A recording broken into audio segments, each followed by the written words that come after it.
ఏంటంటే last time అనుకున్నారు మీరు కనీసం ప్రతిపక్ష హోదా కూడా రాలేదు.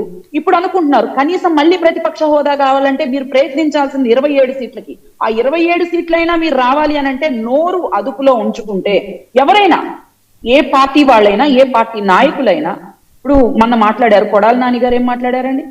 ఏం మాట్లాడుతున్నారు వాళ్ళు? అసలు ఇష్టానుసారంగా మాట్లాడుతున్నారు.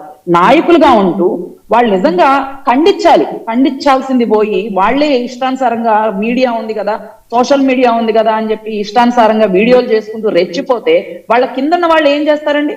ఇంకా రెచ్చిపోతా పోస్టులు పెడుతున్నారు, ఇంకా అసభ్యంగా పోస్టులు పెడుతున్నారు, ఇంకా నీచంగా ఎడిట్లు చేసి మార్కింగ్లు చేసి పోస్టులు పెడుతున్నారు. ఇదే కదా జరుగుతుంది. అసలు మీరు అనేది మొదలు పెట్టకపోతే ఎవరి పని వాళ్ళు చేసుకుంటూ పోతారు కదా. ఏదో 4 మైకులు ముందు తీసుకొచ్చి పెట్టగానే ఇష్టానుసారంగా మాట్లాడేయచ్చా? ఏంటి రమ్య గారు అప్పుడే లెక్కలు కూడా కాదు, రమ్య గారు ఏంటి అప్పుడే లెక్కలు కూడా వేసారా? 27 అంటున్నారు మరి. అంతే కదండి. మరి నెక్స్ట్ టైం అయినా ప్రతిపక్ష హోదా కోసం పోరాడమనండి. అప్పుడు కూడా వచ్చి నాకు ప్రతిపక్ష హోదా రాలేదు, నేను ఎమ్మెల్యేగా గెలిచాను, నాకు ప్రతిపక్ష హోదా ఇస్తేనే నేను అసెంబ్లీకి వస్తానని మాట్లాడితే ఎలాగా? అప్పుడన్నా అసెంబ్లీ, మళ్ళీ వీళ్ళు వచ్చి ఎక్కడ వై నాట్ 265 అంటారా అని మా భయం.